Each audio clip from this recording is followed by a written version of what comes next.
Ketemu kembali di dalam sesi perkuliahan untuk RPL 1 ini. Kita telah memasuki minggu yang kelima di dalam semester kita, dan dalam pembicaraan kita hari ini, kita akan melanjutkan memperdalam bagaimana kita memanfaatkan use case, activity diagram, dan kelas diagram untuk bisa melakukan pemodelan dalam sistem berbasiskan pada orientasi objek. Dan kita juga akan berkenalan tentang bagaimana memanfaatkan kelas yang sudah terbentuk untuk bisa nantinya dimanfaatkan sebagai penyimpanan data untuk atribut-atribut yang ada di dalam kelas tersebut. Nah, karena nanti pembahasan lebih dalam tentang basis data ada di dalam sesi perkuliahan tersendiri, mata kuliah tersendiri, maka di dalam perkuliahan kita ini, kita hanya akan melihat bagaimana dan apa yang kita bisa lakukan mengubah dari kelas ke dalam bentuk basis data tersebut. Tetapi kita tidak akan secara detail untuk membahasnya, kita akan melihat dari sisi general, umum, yang bisa digunakan untuk memanfaatkan kelas sebagai dasar pembentukan basis data. Tujuan pertemuan kita di dalam sesi ini adalah agar mahasiswa dapat memahami apa sebuah basis data dan bagaimana dikaitkan dengan kelas diagram. Ya, terutama bagaimana nantinya kita akan bisa menghasilkan diagram untuk membentuk entity relationship. Sedangkan terkait dengan agenda pembicaraan kita akan mencoba di dalam pertemuan ini untuk menyiapkan adanya review terhadap bagaimana use case, activity, dan kelas diagram telah dibuat oleh masing-masing kelompok dan akan dinilai oleh kelompok yang lainnya. Setelah itu kita akan melihat overview tentang bagaimana dari kelas bisa menjadi basis data. Sekilas kita mereview apa yang teman-teman sudah hasilkan sampai dengan pertemuan kita di sesi 4 yang lalu. Teman-teman sudah mencoba untuk menjelaskan tentang bagaimana kelas diagram, serta sudah mencoba pula untuk membuat kelas diagram sesuai dengan penambahan fitur yang teman-teman rencanakan sesuai dengan studi kasus yang kita angkat dari buku pegangan kita. Nah, jadi kalau teman-teman perhatikan, kita sudah berhasil untuk bisa mencoba menyusun use case, membentuk activity diagram, serta membuat rancangan awal untuk kelas diagramnya. Nah, ketiga hal inilah yang nanti kita akan coba untuk jadikan sebagai materi antar kelompok bisa saling memberikan penilaian. Ya, dengan harapan tentu saja kita bisa belajar bersama, bisa saling mengingatkan, dan pada akhirnya bisa mematangkan perancangan terhadap penambahan-penambahan fitur yang telah dipikirkan di dalam masing-masing kelompok. Teman-teman sudah berhasil untuk berkenalan dengan komponen-komponen utama dalam pembuatan masing-masing diagram yang teman-teman telah lakukan. Nah, kita coba untuk meninjau ya hal-hal utama yang teman-teman perlu perhatikan dalam kaitan dengan pembuatan masing-masing diagram tersebut. Di slide ini teman-teman bisa melihat bagaimana use case diagram dan komponen-komponen pendukungnya disampaikan. Ya, terutama kalau di dalam penggambaran use case, tentu yang paling penting adalah bagaimana kita mencoba mengidentifikasi aktor. Kemudian, masing-masing aktor bisa melakukan hal-hal apa saja, itulah yang nantinya akan menjadi use case kita. Setelah itu, pada saat penggambaran, tentu saja jangan dilupakan bahwa sebuah sistem memiliki batasannya. Oleh karena itu, perlu untuk digambarkan secara jelas sistem boundary, ya batasan sistem yang membatasi ruang lingkup, aktor, dan use case yang bisa dilakukan. Nah, kemudian teman-teman bisa melihat bagaimana adanya garis-garis penghubung, ya terutama bagaimana kita bisa melihat adanya asosiasi antara satu aktor dengan use case yang menjadi hal yang bisa dilakukan oleh aktor tersebut. Kemudian teman-teman juga sudah melihat bagaimana antar use case bisa dihubungkan dengan adanya relasi yang bersifat include dan extend. Kemudian teman-teman juga bisa melihat bagaimana di dalam pembuatan use case kita bisa memanfaatkan adanya ide untuk melakukan generalisasi terhadap use case maupun terhadap aktor. Nah, dengan berbekal pada komponen-komponen ini, teman-teman, saya yakin bisa untuk mencoba menggambarkan use case diagram dengan baik.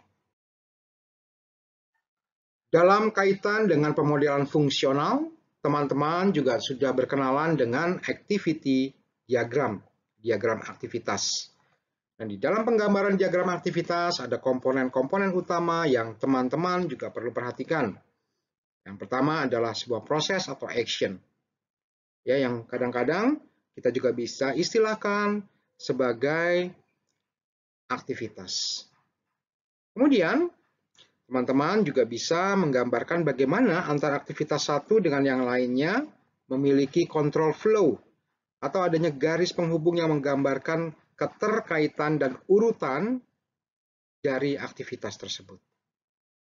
Nah, jangan lupa pula bahwa di dalam menggambarkan diagram aktivitas, teman-teman diminta untuk bisa menggambarkan adanya awal, ya, titik awal, ya, atau initial node dari aktivitas yang ada, dan biasanya ini akan dikaitkan dengan aktor, ya. Demikian juga nanti akhir dari sebuah aktivitas akan berada pada aktor tertentu, ya. Dan penting juga untuk diingat bahwa di dalam aktivitas kita bisa melakukan pengambilan keputusan, adanya decision node, serta bagaimana setelah pengambilan keputusan dilakukan disatukan melalui merge node. Inilah komponen-komponen penting yang saya rasa akan berperan banyak pada saat teman-teman menggambarkan diagram aktivitas. Diagram terakhir yang kita sudah bahas adalah diagram kelas. Teman-teman bisa melihat di dalam slide ini komponen-komponen utama yang diperlukan di dalam pembuatan sebuah kelas. Jadi sebuah kelas digambarkan dalam bentuk sebuah kotak, ya teman-teman bisa perhatikan di dalam slide ini, terbagi atas 3 kelompok, yaitu nama kelas, di paling atas, di tengahnya adalah teman-teman menggambarkan, menuliskan atribut-atribut yang berperan, serta metode dan operasi yang bisa dilakukan oleh kelas tersebut. Secara detail di bawahnya disampaikan ya bagaimana atribut, teman-teman bisa menuliskan di sini hal-hal yang menjadi karakteristik dari sebuah kelas. Kemudian operation atau metode adalah hal-hal yang bisa dilakukan oleh kelas tersebut, tentu saja dengan memanfaatkan atribut yang dimiliki oleh kelas tersebut. Nah, tentu saja selanjutnya setelah sebuah kelas memiliki kemampuan untuk melakukan sebuah operasi, kemampuan untuk mengubah informasi di dalam atributnya, perlu dikaitkan dengan kelas lain sehingga rancangan fitur ataupun rancangan kemampuan di dalam sistem pada akhirnya akan bisa terwujud. Nah, bagaimana kaitan antara satu kelas dengan kelas yang lain? Teman-teman bisa menggunakan di sini garis asosiasi. Dan antara kelas satu dengan kelas yang lain, upayakan ada penjelasan apa yang merelasikan antar kelas tersebut. Nah, biasanya karena kelas ini dianggap sebagai suatu subjek, ya di dalam konteks subjek untuk melakukan pekerjaan, maka kita menggunakan kata kerja di dalam membentuk asosiasi antara kelas yang satu dengan kelas yang lainnya. Setelah kita mereview kembali kemampuan dari setiap diagram dan komponen yang perlu diperhatikan di dalam setiap diagram tersebut, maka teman-teman memiliki tugas untuk bisa dikumpulkan di sesi berikutnya, memberikan review terhadap hasil pekerjaan yang sudah dilakukan oleh kelompok lain. Nah, oleh karena itu diharapkan setiap kelompok dapat terlebih dahulu melihat hasil dari presentasi yang sudah dilakukan di dalam 3 minggu terakhir ini, sehingga teman-teman bisa memperbaiki komentar-komentar yang sudah diberikan oleh rekan-rekan maupun oleh saya di dalam classroom, untuk bisa pada akhirnya nanti hasil perbaikannya direview oleh kelompok lain. Nah, apa yang nantinya harus direview? Saya membagi ke dalam 4 kelompok review. Yang pertama adalah mereview requirements atau penambahan fitur yang direncanakan. Ya, di dalam hal ini tentu yang perlu diperhatikan adalah apakah fitur yang direncanakan memang sesuatu yang berguna di dalam sistem? Apakah memang sesuatu yang menjadi tren saat ini? Dan tentu saja apakah fitur tersebut bisa menjawab kemampuan dari sistem dengan membandingkan keadaan di tahun 2009 pada saat sistem dikembangkan waktu itu dengan keadaan tren sekarang di tahun 2020. Nah, teman-teman bisa memberikan komentar ya terhadap penambahan-penambahan fitur yang dilakukan. Hal berikutnya, tentu saja kita akan mereview diagram-diagram yang sudah dibentuk. Jadi ada 3 diagram, use case, activity, dan class diagram. Nah, tentu saja yang nantinya perlu direview adalah setiap komponen di dalam diagram-diagram yang sudah dikembangkan tersebut perlu untuk ditelaah, diteliti, apakah memang menggambarkan kebutuhan sesuai dengan requirements yang sudah diambil. Nah, teman-teman silakan bisa mengomentari setiap komponen. Kalau memang tidak ada komentar, ya teman-teman bisa biarkan kosong. Tetapi saya yakin pasti ada 1-2 hal yang teman-teman bisa untuk sampaikan kepada kelompok yang lain, sehingga pada akhirnya kita bisa belajar bersama. Nah, baik, dalam kaitan dengan anggota kelompok yang setahu saya sampai dengan saat ini setiap kelompok terdiri atas 4-5 orang, maka silakan nanti teman-teman bisa berdiskusi di dalam kelompok masing-masing siapa yang akan mengerjakan bagian yang mana. Ya, jadi tidak perlu mereview semua bagian ini, tetapi ambil saja dari setiap anggota kelompok mana yang menjadi titik perhatian. Ya, misalkan si A fokus pada requirements, anggota kelompok si B fokus kepada use case, si C fokus pada activity, dan si D untuk mereview tentang diagram kelas. Nah, jadi dengan harapannya teman-teman akan bisa berkonsentrasi penuh memperhatikan setiap komponen dan jalan cerita yang akan memperjelas juga apakah penambahan fitur yang direncanakan bisa dilakukan.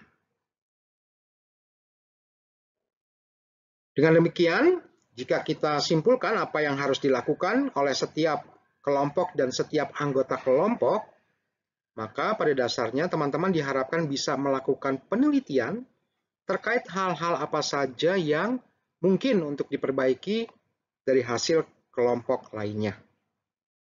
Pastikan setiap anggota kelompok mengambil cukup 1 aspek untuk dinilai, direview dari pekerjaan kelompok yang lain.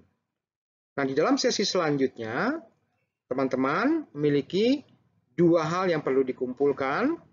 Yang pertama, setiap kelompok diharapkan bisa memberikan terlebih dahulu penambahan deskripsi requirements ya terhadap penambahan fitur yang direncanakan, sehingga nantinya bisa dinilai oleh kelompok lain.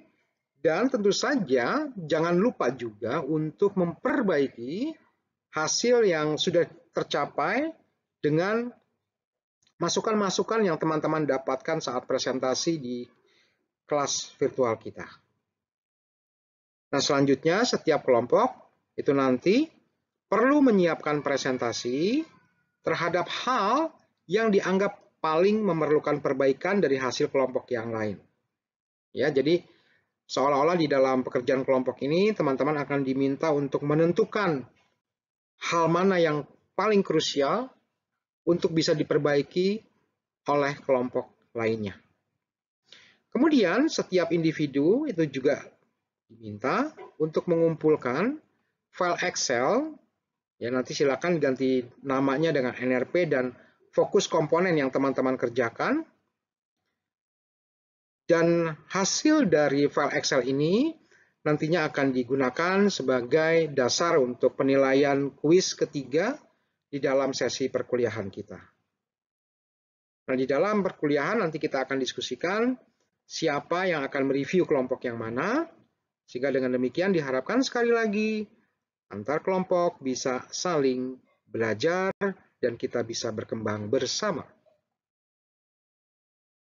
Di dalam slide ini teman-teman bisa melihat bagaimana ditawarkan beberapa tipe sistem penyimpanan data.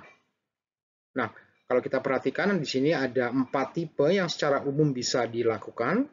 Yang pertama adalah bentuk penyimpanan di dalam file. Ya, misalkan teman-teman menyimpan data sebagai file XML, JSON atau file hasil serialisasi. Dan biasanya format ataupun bagaimana cara penyimpanan datanya itu sangat tergantung kepada bahasa pemrograman yang digunakan.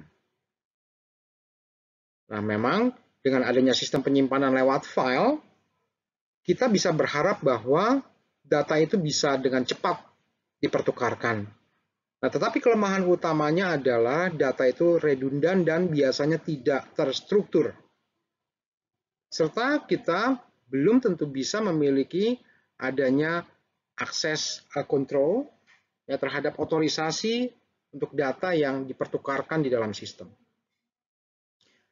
Bentuk kedua dari sistem penyimpanan adalah melalui Relational Database Management System. Dan ini bentuk yang paling umum yang teman-teman juga lakukan di dalam perkuliahan basis data. Memanfaatkan Relational Database Management System dengan membentuk nantinya mulai dari Entity Relationship Diagram sampai dengan implementasinya di dalam sebuah sistem basis data relasional. Dan ini yang sangat-sangat umum digunakan. Ya, contohnya banyak sekali, misalkan MySQL, atau kalau teman-teman membuka adanya file Access, ya, kalau di Microsoft Office itu juga bisa dianggap sebagai Relational Database Management System. Ya, bagaimana SQL Server itu pun bisa dikatakan sebagai Relational Database Management System. Nah, memang dalam kaitan dengan sistem berorientasi objek, sebenarnya Relational Database Management System ini kurang tepat untuk digunakan. Ya, karena kalau objeknya itu sangat-sangat kompleks, maka akan kesulitan untuk ditangani di dalam relational basis data ini. Nah, tetapi tetap ada trik yang bisa dilakukan sehingga kita bisa memanfaatkan relational basis data untuk menyimpan informasi yang dihasilkan oleh sistem berbasis objek. Bentuk yang ketiga dari sistem penyimpanan data yang ditawarkan di sini disebut sebagai Object Relational Database Management System. Ya, jadi kalau di dalam Object Relational DBMS, kita tetap bisa menggunakan ya standar pemrosesan data dan bahasa untuk melakukan query, yaitu menggunakan SQL. Dan di dalam Object Relational DBMS ini, setiap tabel yang kita definisikan itu nantinya akan menjadi satu objek khusus di dalam ruang memori. Ya, nah tetapi memang ada batasan-batasan ya terkait dengan bagaimana dimanfaatkan secara utuh di dalam sistem berorientasi objek. Ya, karena sifat dari objek itu kan dia bisa dihidupkan dan dimatikan. Nah, sehingga ada kebutuhan tentu saja untuk melakukan kontrol ya bagaimana sebuah tabel yang notabene di dalam Object Relational Database Management System nantinya menjadi objek, tentu perlu dikontrol bagaimana kapan dia hidup dan kapan dia akan dimatikan sebagai objeknya. Nah, contoh bagaimana Object Relational Database Management System dimanfaatkan secara implementasinya bisa teman-teman lihat di dalam PostgreSQL. Bentuk penyimpanan data yang berikutnya adalah yang murni Object Oriented DBMS, ya Object Oriented Database Management System. Contohnya adalah DB4O. Nah, di dalam Object Oriented Database Management System yang dijadikan sebagai objek di dalam penyimpanan data adalah atribut real dari objek yang sesungguhnya pada saat sebuah kelas diaktifkan. Ya, jadi berbeda dengan objek relational database management system yang mengaktifkan tabel sebagai objeknya, tapi kalau di dalam object oriented DBMS yang diaktifkan adalah objeknya secara langsung. Ya, tetapi teknologi yang mendukung ini masih dalam proses untuk bertumbuh ya, dalam arti belum matang. Nah, contoh dari object oriented DBMS adalah DB4O. Ya, dari namanya kita bisa tahu di sini adalah database for object. Nah, dengan berbagai macam pilihan ini, tentu saja perlu dilakukan analisis yang mumpuni, yang dalam tentang apa yang akan digunakan di dalam implementasi sistem berbasis orientasi objek yang kita akan lakukan. Nah, tetapi secara umum, kalau saya boleh sarankan, kita bisa fokus ke dalam dua hal ini, ya, Relational Database Management System dan Object Relational Database Management System. Mari kita coba melihat bagaimana dari sebuah kelas diagram kita mencoba untuk mentransformasikan kelas diagram kita ke dalam bentuk tabel yang ada melalui Object Relational Database Management System. Nah, kalau teman-teman perhatikan di dalam slide ini, di bagian kanan, teman-teman bisa melihat bagaimana adanya kelas diagram yang sudah tersedia untuk sebuah sistem. Dan di sebelah kiri, teman-teman melihat bagaimana keberadaan dari tabel-tabel dalam Object Relational Database Management System. Dan kalau kita perhatikan, melalui pemanfaatan Object Relational Database Management System, setiap tabel bisa langsung mewakili keberadaan sebuah kelas pada kelas diagram. Nah, teman-teman bisa melihat misalkan bagaimana tabel untuk person adalah perwujudan dari informasi yang tersimpan di dalam kelas person. Ya, teman-teman bisa melihat bagaimana atribut-atribut yang berada di dalam kelas person muncul kembali di dalam tabel person. Nah, perhatikan juga bahwa dengan memanfaatkan Object Relational Database Management System, keberadaan asosiasi ataupun mungkin keberadaan sebuah generalisasi akan bisa diwujudkan juga dengan mengimplementasikan tabel objek yang terkait. Ya, sebagai contoh misalkan di sini, teman-teman bisa melihat adanya tabel pasien yang merupakan bentuk khusus spesialisasi dari person. Hadir pula di dalam tabelnya ya sebagai perwujudan dari kelas patient tersebut. Tabel pasien berisi atribut yang dimiliki oleh kelas pasien. Nah, tapi tentu saja di sini perlu diperhatikan bahwa dengan adanya asosiasi dalam bentuk spesialisasi, maka teman-teman perlu perhatikan bahwa di dalam atribut pasien muncul pula atribut yang terkait dengan person.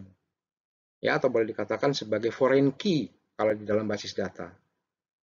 Nah, tetapi yang memudahkan pemanfaatan Object Relational Database Management System adalah bahwa setiap objek atau dalam hal ini kelas yang sudah dirancang di dalam kelas diagram akan bisa langsung diwujudkan di dalam tabel-tabel yang berupa objek pula di dalam Object Relational Database Management System. Ya, teman-teman bisa melihat bagaimana ya korelasi antara kelas diagram dengan tabel yang muncul di dalam Object Relational Database Management System. Hanya saja perlu diperhatikan sekali lagi, jika ada objek yang memiliki asosiasi, maka keberadaan foreign key perlu dimunculkan. Ya, tetapi secara sederhananya, Object Relational Database Management System sangat mendukung keberadaan desain sistem yang berbasiskan kepada object oriented. Di dalam slide ini, teman-teman bisa melihat bagaimana ada aturan pembentukan Object Relational Database Management System dari sebuah kelas diagram. Namun sebagai inti, saya ingin teman-teman mencoba untuk memfokuskan aturan yang ada dari aturan pertama sampai dengan aturan yang ke-6 ya di sini.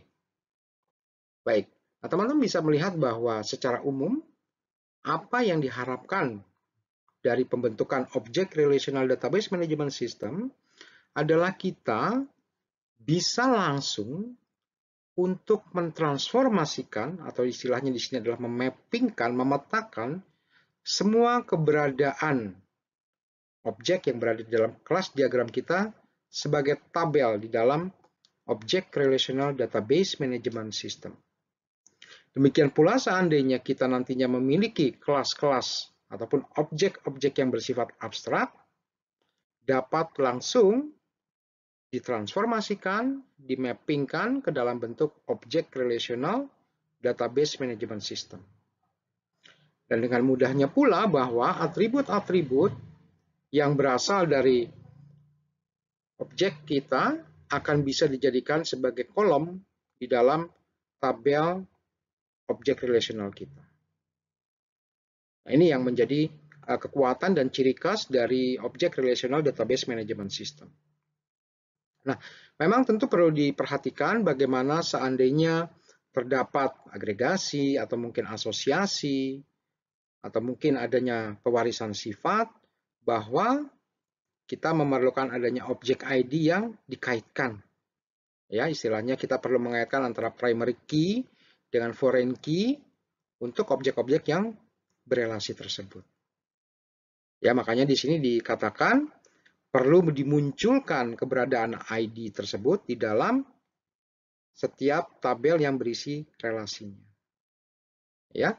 Nah, ini yang menjadi sekali lagi kekuatan dan ciri khas dari Object Relational Database Management System, bahwa setiap objek kita akan langsung bisa ditransformasikan sebagai tabel di dalam Object Relational Database Management kita. Ya. Nah, demikian pula seandainya kita sudah berhasil mentransformasikan objek-objek kita, kemudian terdapat ya beberapa grup dari atribut yang mungkin muncul berulang kali, maka kita bisa meng-create tabel baru ya dengan relasi one to many di dalam tabelnya tersebut untuk menggambarkan adanya proses normalisasi. Ya, dengan kata lain, Object Relational Database Management System akan mengkombinasikan kekuatan keberadaan objek dengan kekuatan relasi di dalam Relational Database Management System. Dan dengan demikian, kalau kita simpulkan, Object Relational Database Management System memiliki kekuatan yang mendukung ya implementasi sistem yang dirancang berdasarkan objek. Tetapi tentu saja ada keterbatasan karena memang tidak semua sistem basis data ya atau database management system mampu untuk bisa mengimplementasikan tabel sebagai objek pada saat dioperasikan ya, pada saat sebuah sistem dijalankan. Nah, inilah yang nantinya akan menjadi titik perhatian ya, bagaimana kita mencoba untuk membuat tabel yang memang bisa memenuhi objek kita, tetapi sekaligus tabel yang menjadi objek itu bisa diimplementasikan di dalam pengelolaan sistem basis datanya, dan ada beberapa sistem basis data yang menunjang tetapi tidak semua.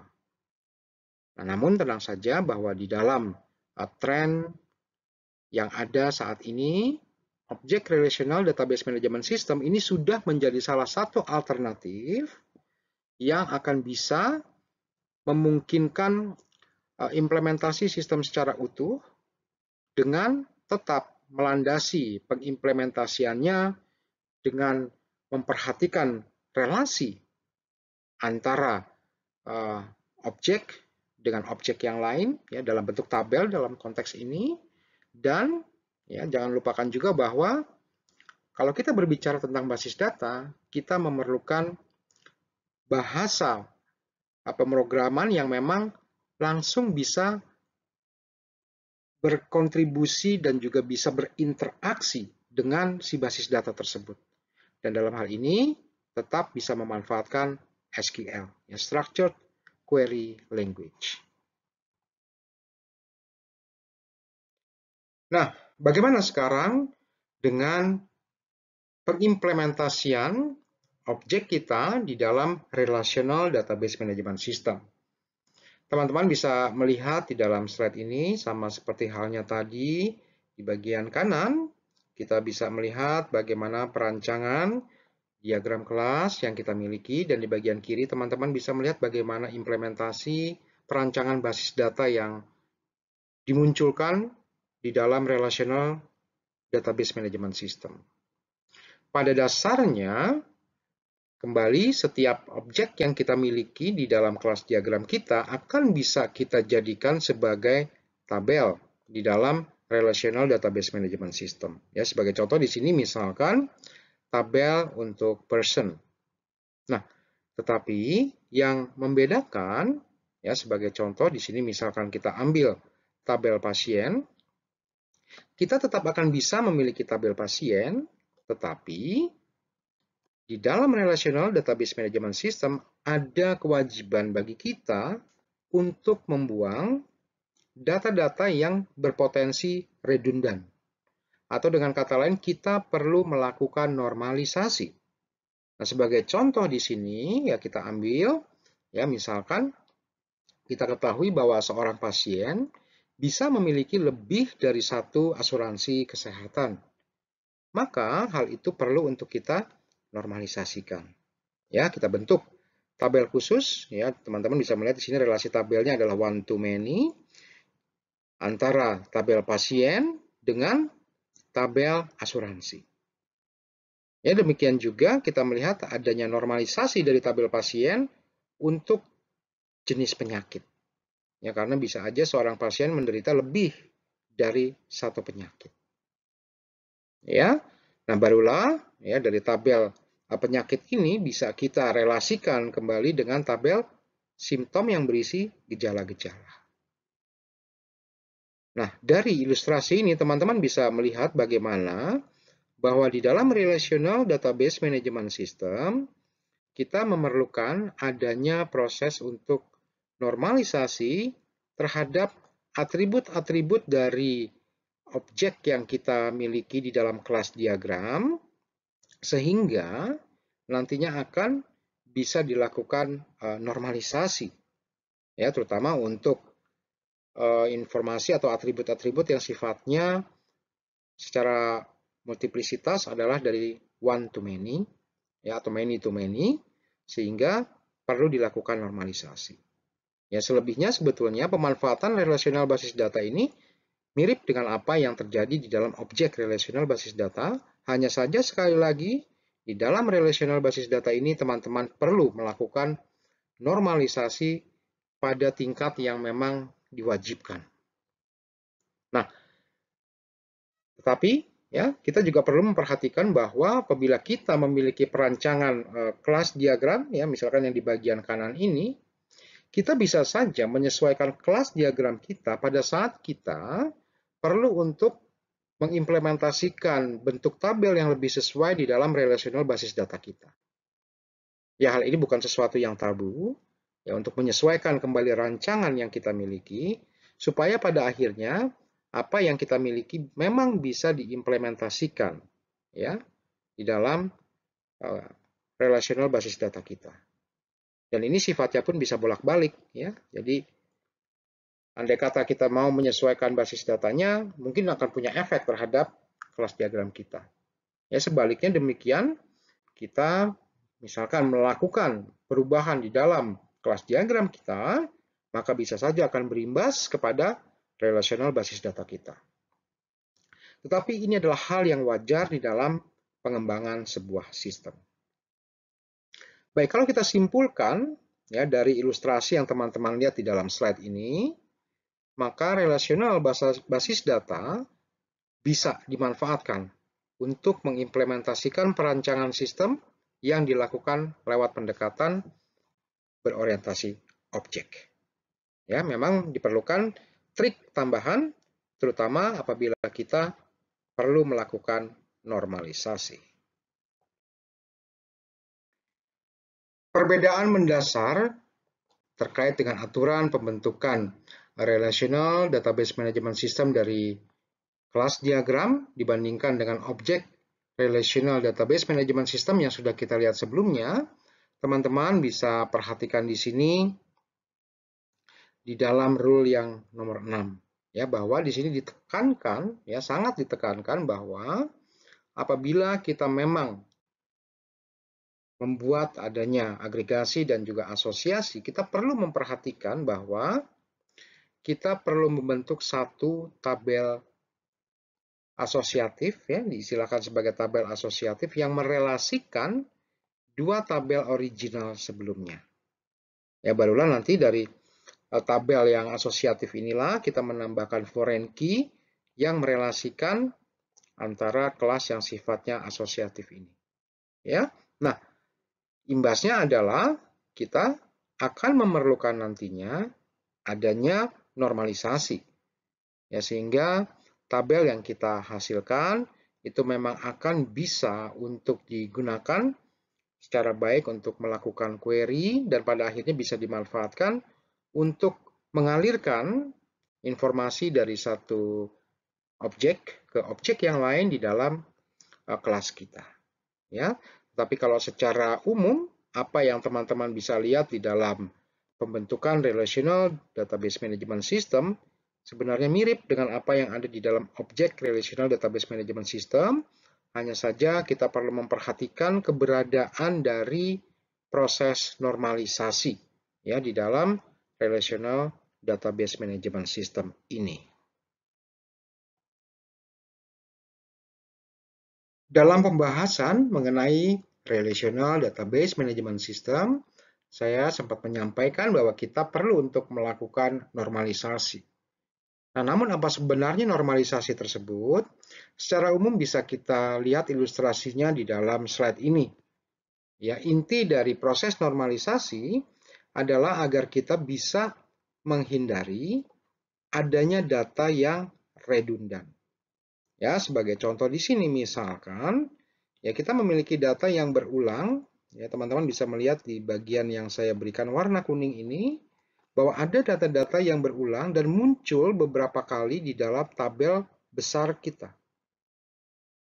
Nah, ini tentu saja akan bisa berimbas kepada pembengkakan kebutuhan ruang penyimpanan. Nah, bagaimana caranya agar ini bisa dihindari? Inilah yang nantinya akan dilakukan melalui proses normalisasi, sehingga untuk data-data yang berulang itu akan diwakilkan oleh suatu bentuk relasi yang sifatnya bisa lebih meringkas ruang penyimpanan. Ya, kalau kita bayangkan misalkan dengan tabel yang besar seperti ini, ya di mana di dalamnya ada data yang redundan dan bahkan mungkin ada data-data yang kosong. Nah, ini tentu sangat sia-sia ya seandainya ini disimpan di dalam ruang penyimpanan kita. Ya, atau di dalam hard disk kita lebih tepatnya, ataupun mungkin di dalam memori pada saat kita mengeksekusi program kita. Nah, inilah yang akan coba untuk dihindari agar pada akhirnya kita akan bisa memiliki ruang penyimpanan yang optimal dengan melakukan proses normalisasi. Seperti apa proses normalisasi? Jalan ceritanya tentu sangat panjang, dan ini yang akan diperdalam di perkuliahan basis data. Dalam slide ini saya memberikan semacam snapshot ya terkait dengan bagaimana tahap normalisasi bisa dilakukan. Tentu sekali lagi untuk mendalami teman-teman bisa mengikuti perkuliahan basis data 1 untuk cerita yang lebih lengkapnya. Nah, namun secara singkat di sini saya bisa sampaikan bahwa proses normalisasi bisa dilakukan sampai 3 tahap. Ya, jadi ada tahapan-tahapan untuk bisa menentukan seberapa jauh proses normalisasi itu dilakukan. Nah, yang paling umum dan paling mudah tentu saja adalah pada saat kita membuang ya field atau atribut kita, ya data-data kita yang redundan sebagai bentuk normalisasi tingkat pertama. Nah, tetapi seandainya data sudah kita normalkan, tetapi ternyata masih ada primary key yang muncul di beberapa tempat di dalam hasil tabel normalisasi tahap pertama tadi. Nah, maka itu pun bisa dinormalisasikan kembali. Jadi kita membuang, istilahnya di sini adalah partial dependency. Ya, sehingga kita akan punya nantinya dua tabel yang memang benar-benar berbeda, khas sesuai dengan ID yang dimiliki tanpa adanya dependensi terhadap tabel lainnya. Itu dikatakan sebagai normalisasi tingkat kedua. Nah, ada kalanya kita bisa saja memiliki normalisasi sampai tingkat ketiga. Ya, apabila di sini kita perlu untuk membuang, ya kita membuang dependensi yang sifatnya transitif. Apa sih dependensi yang sifatnya transitif? Ini adalah dependensi yang terjadi apabila adanya ketergantungan ya, dari satu primary key terhadap non-primary key yang lain untuk satu tabel tertentu. Nah, inilah yang nantinya akan menghasilkan normalisasi tingkat ketiga. Ya, nah, tetapi sekali lagi, teman-teman tentu saja bisa mendalami hal ini di dalam sesi perkuliahan basis data 1. Nah, demikianlah kurang lebih apa yang dapat saya sampaikan kepada teman-teman terkait bagaimana kita bisa memanfaatkan ya tipe-tipe penyimpanan data yang dimungkinkan untuk bisa menampung atribut yang dimiliki di dalam kelas diagram kita. Ya, dan kita memiliki beberapa alternatif, namun secara khusus tadi saya sampaikan di dalam sesi kita bahwa kita akan berkonsentrasi terhadap dua bentuk. Yang pertama adalah objek relational basis data, yang kedua adalah relational basis data. Ya, selebihnya tentu saja kita bisa manfaatkan, namun masih dalam konteks yang terbatas dari kemampuan secara teknologinya. Ya, meskipun demikian nanti kita juga akan mencoba untuk berkenalan dengan basis data yang secara pengimplementasiannya memiliki konsep yang berbeda juga dengan konsep relasional dan bisa dimungkinkan untuk dipakai di dalam sistem berbasiskan perancangan berorientasi objek. Nanti kita akan mencoba untuk berkenalan dengan basis data yang sifatnya NoSQL. Ya, tetapi itu saya rasa nanti akan kita tabung setelah UTS. Baik, terima kasih untuk perhatian rekan-rekan sekalian. Di dalam sesi yang kelima ini, semoga apa yang disampaikan bisa memberikan inspirasi dan juga bisa memberikan keingintahuan bagi teman-teman untuk melakukan penelitian ya secara mendalam ataupun mungkin menelusuri informasi-informasi yang ada di dalam buku atau di internet. Baik, sekali lagi terima kasih. Semoga apa yang disampaikan ini bermanfaat. Kita bertemu lagi di dalam sesi berikutnya.